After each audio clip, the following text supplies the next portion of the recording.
रहीम अस्सलामु अलैकुम dear student. Mohammad Tahir आपका बायोलॉजी टीचर। कैसे हैं आप सब? उम्मीद है खैर आफियत से होंगे। डियर स्टूडेंट, आज का लेक्चर किन मौज़ूआत पर मुश्तमिल है, आइए डिस्कस करते हैं और समझने की कोशिश करते हैं। Dear student, recall your memory. Previous lecture के अंदर हमने डिस्कस किया था होम्योस्टेसिस को। उसके अंदर हमने डिस्कस किया था होम्योस्टेसिस की डिफाइन को। उसके अंदर हमने डिस्कस किया था थर्मोरेगुलेशन को, ऑस्मोरेगुलेशन को। उसके अंदर हमने डिस्कस किया था एक्सक्रीशन को। और उसमें हमने डिस्कस किया था होम्योस्टेसिस इन प्लांट्स के अंदर। आज जो हमारा टॉपिक है, हम डिस्कस करने जा रहे हैं होम्योस्टेसिस इन ह्यूमंस बॉडी के। ह्यूमन के अंदर जो होम्योस्टेसिस का अमल है वो कैसे वाकया होता है, उसके लिए क्या क्या प्रोसेस है। बेसिकली जो होम्योस्टेसिस है ह्यूमंस के अंदर, इसके अंदर तीन ऑर्गन्स, तीन अजला शामिल हैं। सबसे पहला जो है स्किन,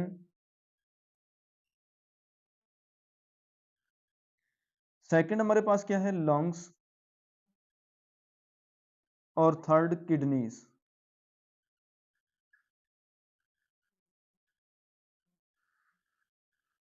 ये तीन ऑर्गन्स होम्योस्टेसिस में अपना किरदार अदा करते हैं ह्यूमंस के अंदर। आइए इनको एक एक करके डिटेल से डिस्कस करते हैं। सबसे पहला जो है हमारे पास स्किन है कि स्किन किस तरीके से होम्योस्टेसिस में हेल्पफुल होती है, अपना किरदार अदा करती है। स्किन की जो आउटर लेयर है, सबसे ऊपर वाली लेयर, आउटर लेयर को नाम देते हैं एपिडर्मिस। इसके अंदर कोई ब्लड वेसल्स मौजूद नहीं होती। इसके अंदर नीचे लेयर्स होती हैं जिसको नाम देते हैं डर्मिस।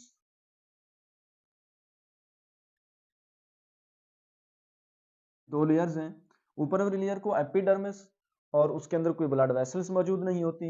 और नीचे जो है डर्मिस, इसके अंदर ब्लड वेसल्स मौजूद होती हैं। जिल्स के ऊपर जो हेयर्स हैं, उनकी जो रूट्स हैं, वो भी इसी डर्मिस के अंदर मौजूद होती हैं। इसके अंदर हम कह सकते हैं कि जो फैट्स हैं, फैट सेल्स भी मौजूद होते हैं, ऑयली पैकेट्स मौजूद होते हैं, स्वेट ग्लैंड्स मौजूद होते हैं, और इसके अंदर नर्व्स की एंडिंग होती है डर्मिस के अंदर। दोबारा सुन लें, डर्मिस के अंदर जो हमारी स्किन के ऊपर हेयर्स हैं, उनकी रूट्स भी इसी के अंदर पाई जाती हैं, स्वेट ग्लैंड्स इसके अंदर पाए जाते हैं, ऑयली पैकेट्स पाए जाते हैं, फैट्स सेल्स मौजूद होते हैं, और नर्व्स की एंडिंग होती है। Dear student, recall your memory.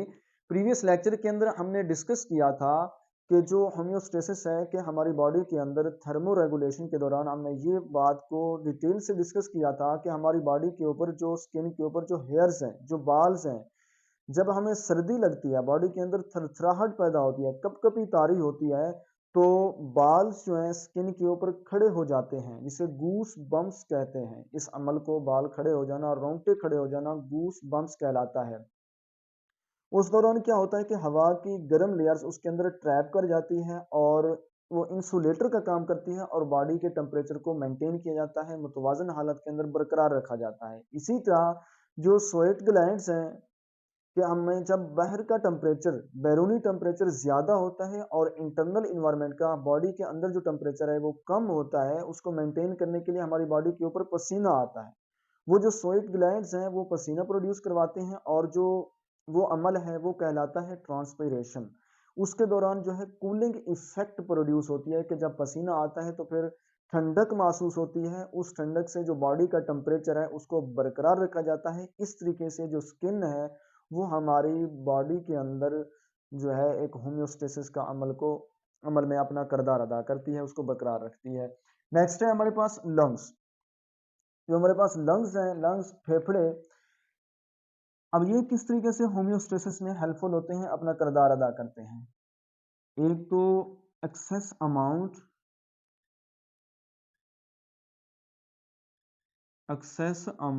Of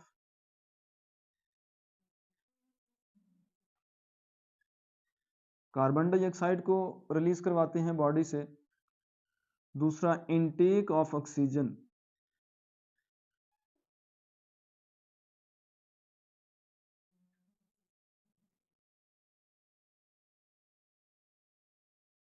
take of oxygen, body के अंदर हम ऑक्सीजन जो है इन्हीं लंग्स के थ्रू अपनी बॉडी के अंदर ले जाते हैं। सबसे पहले कि हमारी बॉडी के अंदर जो access amount of carbon dioxide होती है उसको रिलीज करवाते हैं और ऑक्सीजन को इनटेक करने में हमारी बॉडी के अंदर हेल्पफुल होते हैं। डियर स्टूडेंट, हमने पढ़ा था 10th चैप्टर के अंदर के हमारी बॉडी के अंदर रेस्पिरेशन का अमल होता है। जब हम खाना खाते हैं, खुराक डाइजेशन होती है, सेल्स तक जाती है, वहाँ पर जो ग्लूकोज के मॉलिक्यूल्स हैं, सीएच के बांड हैं, ऑक्सीजन की मौजूदगी में रेस्पिरेशन के दौरान उनको तोड़ा जाता है, उनसे एनर्जी हासिल की जाती है, वो एटीपी की फॉर्म में एनर्जी जो है वो बनती है। अब उसके लिए ऑक्सीजन की ज़रूरत होती है, उस ऑक्सीजन को हम हासिल करते हैं लंग्स से। लंग्स जो है एनवायरनमेंट के अंदर जो हवा से ऑक्सीजन है वो लंग्स के अंदर जाती है और वहां से फिर ब्लड के अंदर शामिल होती है और फिर वहां पर रेस्पिरेशन के अमल तक इन्हें सेल्स तक पहुंचाई जाती है। तो रेस्पिरेशन के अमल के दौरान जो बनने वाली बाई प्रोडक्ट के तौर पर कार्बन डाइऑक्साइड होती है उसको भी लंग्स के थ्रू बॉडी से बाहर खारिज करवाया जाता है, रिलीज करवा दिया जाता है। इस तरीके से जो लंग्स हैं हमारी बॉडी के अंदर वो होम्योस्टेसिस में हेल्पफुल होते हैं, तो कार्बन डाइऑक्साइड को निकालने में और ऑक्सीजन को इनटेक करने में। तो डियर स्टूडेंट, नेक्स्ट है हमारे पास किडनीज। किडनीज गुर्दे के हमारी बॉडी के अंदर जो किडनीज हैं इसका सबसे अहम और इम्पोर्टेंट जो काम है वो है filtration. Filtration of blood,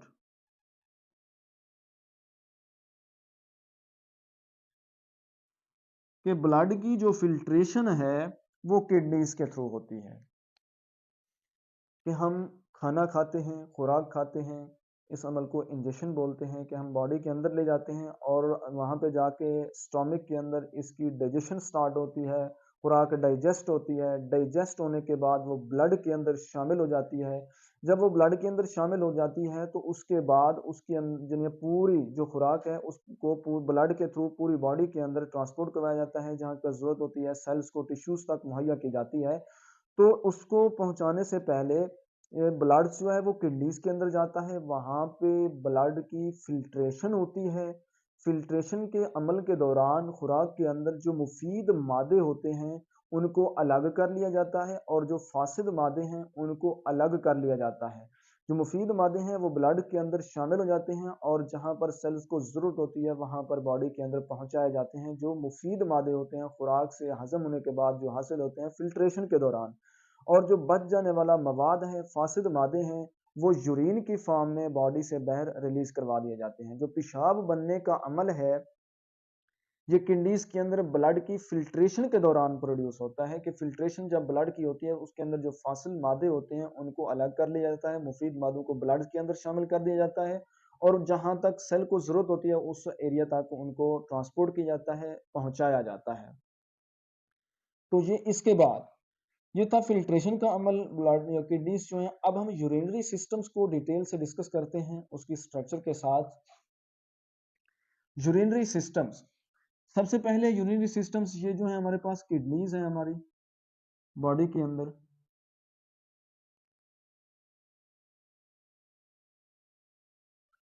kidneys, और ये जो नाली है इस नाली को नाम देते हैं यूरिटर। यूरिटर जो है जहां पर यूरिटर की ओपनिंग होती है उसको नाम देते हैं यूरिनरी ब्लैडर।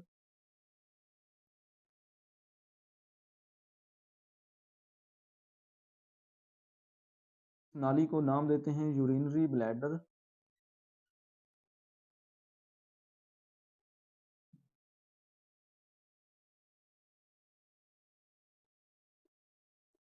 यूरिनरी ब्लैडर, और यूरिनरी ब्लैडर की एक एक्सटर्नल ओपनिंग होती है जहां से यूरिन बॉडी से बाहर रिलीज होता है, उसको नाम दिया जाता है यूरिथ्रा। एक्सटर्नल ओपनिंग होती है, एक नाली होती है जो हमारे पास कहलाती है यूरिथ्रा। अब किडनीज के अंदर ब्लड की फिल्ट्रेशन होती है, उसमें जो फासिल मादे होते हैं वो यूरिटर के अंदर आते हैं। यूरिटर एक नाली है जो यूरिन को लेके आती है यूरिनरी ब्लैडर के अंदर। जब ये ओवरलोडिंग हो जाती है इसके अंदर तो फिर ये एक्सटर्नल ओपनिंग यूरिथ्रा के थ्रू बॉडी से बाहर रिलीज कर दी जाती है, खारिज कर दी जाती है। तो ये हमारे पास क्या है, यूरिनरी सिस्टम्स है। आइए हम लंग्स जो हमारे पास किडनीज की स्ट्रक्चर है इसको ओपनिंग इसको डिस्कस करते हैं डिटेल से।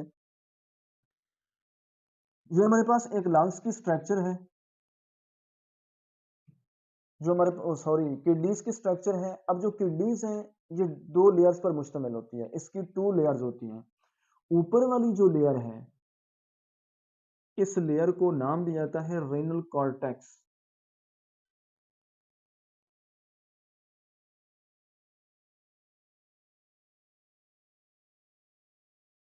Renal cortex. अंदर वाली जो लेयर है, इंटरनल लेयर, इसको नाम दिया जाता है रेनल मेडोला।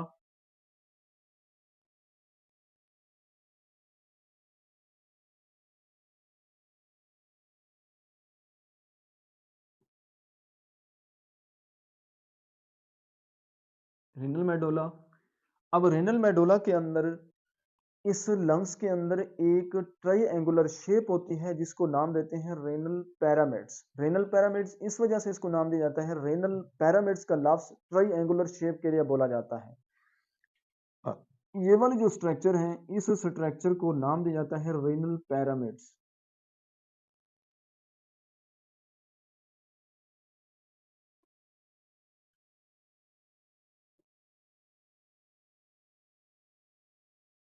जो स्ट्रक्चर हैं ये कहलाती हैं रेनल पैरामिड्स। अब रेनल पैरामिड्स एक कीफ नुमा स्ट्रक्चर में जाके खुलती हैं। उस एंडिंग को, उस कीफ नुमा स्ट्रक्चर को, इसको नाम दिया जाता है रेनल पेल्विस का।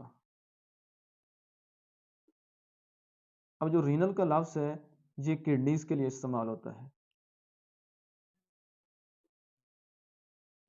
रेनल पेल्विस कहलाता है। तो डियर स्टूडेंट, एक ये स्ट्रक्चर है किडनीज की, इंटरनल स्ट्रक्चर जो लंग्स की है, ये रीनल। सबसे ऊपर वाली जो लेयर है, सबसे बैरूनी लेयर किडनीज के अंदर, इसको नाम दिया जाता है रीनल कॉर्टेक्स। और उसके इंटरनल लेयर जो है उसको नाम दिया जाता है रेनल मेडोला का। अब रेनल मेडोला के अंदर ये जो स्ट्रक्चर है, ट्राइएंगुलर शेप है, इस ट्राइएंगुलर शेप को नाम दिया जाता है रेनल पैरामिड्स। अब ये एक जगह पे जाके खुलते हैं यूरिटर के अंदर। उस यूरिटर से पहले वाले जो कीफ नुमा एक स्ट्रक्चर है जहां पर रेनल पैरामिड्स जाके ओपनिंग होती है उनकी, तो उस स्ट्रक्चर को नाम दिया जाता है रेनल पेल्विस का। अब रेनल पेल्विस, यहाँ पर एक और स्ट्रक्चर है गुर्दे की। यहाँ पर जो है हमारे पास एक गड़ा होता है, गुर्दे के वास्ट में एक करीब गड़ा होता है जहां पर ये जाके खुलती हैं। इसको नाम दिया जाता है हाइलस का। उस गड़े को नाम दिया जाता है हाइलस। ये बहुत ही इंपॉर्टेंट स्ट्रक्चर है कि गुर्दे के वास्त में, ये बहुत ही इंपॉर्टेंट डेफिनेशन के तौर पर, शॉर्ट क्वेश्चन के तौर पर पूछी जा सकती है कि व्हाट इज हाइलस। हाइलस क्या है? कि गुर्दे के वास्त में एक गड़ा होता है, करीब एक गहरी स्ट्रक्चर होती है, उसको नाम दिया जाता है हाइलस का। तो डियर स्टूडेंट, अगर हम किडनीज के गुर्दे की डायमेंशंस की बात करें, इसकी स्ट्रक्चर्स की बात करें कि उसकी डायमेंशंस क्या हैं, उसकी स्ट्रक्चर मतलब कि उसका जो है वेट कितना है, उसकी विड्थ कितनी है, उसकी लेंथ कितनी है, उसकी चौड़ाई, मोटाई, लंबाई, अगर हम इसकी बात करें तो 120 ग्राम जो किडनीज हैं इसका वेट होता है, और 10 सेंटीमीटर ये लॉन्ग होते हैं।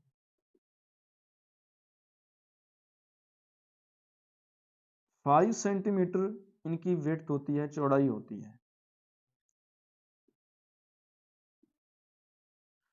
और 4 सेंटीमीटर थिक होते हैं। अब ये एमसीक्यूज के तौर पर पूछे जा सकते हैं, बहुत ही इंपॉर्टेंट है कि जो है गुर्दे जो हैं, किडनीज जो हैं, उनकी वेट कितना है, उनका एक का उसका, उसके बाद उसकी लंबाई कितनी है, उसकी चौड़ाई कितनी है, और उसकी मोटाई कितनी है। ये एक इंपॉर्टेंट इंफॉर्मेशन है, ये पूछी जा सकती है। अगर हम इसके किडनीज की बात करें तो ये कहाँ पर पाए जाते हैं? एब्डोमिनल कैविटी के अंदर पाए जाते हैं, डायाफ्राम के थोड़ा नीचे करके मौजूद होते हैं, वर्टिबल कॉलम की एक साइड पे मौजूद होते हैं, और एंड वाली जो दो पसलियां हैं इसकी हिफाजत करती हैं लंग्स की, इसकी प्रोटेक्शन में हेल्पफुल होती हैं, उसकी प्रोटेक्शन करती हैं, मदद करती हैं। तो डियर स्टूडेंट, आज हमने डिस्कस किया होम्योस्टेसिस इन ह्यूमंस बॉडी के अंदर, कि हमने कहा कि तीन ऑर्गन्स होते हैं जो होम्योस्टेसिस में हेल्पफुल होते हैं, स्किन, लंग्स और किडनीज। स्किन को हमने डिस्कस किया, एपिडर्मिस, डर्मिस, उसके अंदर यानी ये किस तरीके से हमारी बॉडी के अंदर जो एपिडर्मिस के अंदर रूट्स, जो हमारी बॉडी के अंदर जो ऊपर जो स्किन है, ऊपर वाली लेयर को एपिडर्मिस और अंदर वाली लेयर को डर्मिस बोलते हैं। डर्मिस के अंदर रूट जो हेयर्स हैं उनकी रूट्स पाई जाती हैं, ऑयली पैकेट्स पाए जाते हैं, फैट सेल्स पाए जाते हैं, स्वीट ग्लैंड्स पाए जाते हैं, नर्व्स की एंडिंग होती है। उसके बाद हमने डिस्कस किया लंग्स को। लंग्स क्या होते हैं कि हमारी बॉडी के अंदर जो access amount of carbon dioxide होती है उसको रिलीज करवाने में हेल्पफुल होते हैं और उसके साथ साथ इनटेक ऑफ ऑक्सीजन भी करवाते हैं। किडनीज को हमने डिस्कस किया, इसका सबसे अहम और इम्पोर्टेंट काम ब्लड की फिल्ट्रेशन करवाना है कि जब हम खाना खाते हैं, खुराक की डाइजेशन होती है, ब्लड के अंदर जाती है, फिल्ट्रेट होके जो मुफीद मादे होते हैं वो सेल्स और टिश्यूज तक पहुंचाए जाते हैं, जो फासिल मादे होते हैं उनको यानी यूरिन के जरिए, यूरिटर के जरिए बह बॉडी से रिलीज कर दिया जाता है। फिर हमने उसकी डिस्कस किया यूरिनरी सिस्टम के स्ट्रक्चर को, किडनीज को, ये हमारे पास यूरिनरी सिस्टम की स्ट्रक्चर है और उसके बाद हम एक किडनीज की ओपनिंग को, एक मुकम्मल अंदरूनी स्ट्रक्चर को डिस्कस किया, उसके पार्ट्स को और उसके फंक्शन को। उसके बाद हम इसकी डायमेंशन को डिस्कस किया कि गुर्दे जो हैं और उनके लेंथ कितनी होती है, मोटाई, चौड़ाई, लंबाई, ये एमसीक्यूज के तौर पर पूछा जा सकता है। ये बहुत ही इंपॉर्टेंट इंफॉर्मेशन है। यस फ्रेंड, उम्मीद है कि आपको आज का लेक्चर समझ आया होगा। तो जो न्यू स्टूडेंट है मेरे चैनल को सब्सक्राइब करें, लाइक भी करें और अगर कोई क्वेश्चन है तो कमेंट सेक्शन में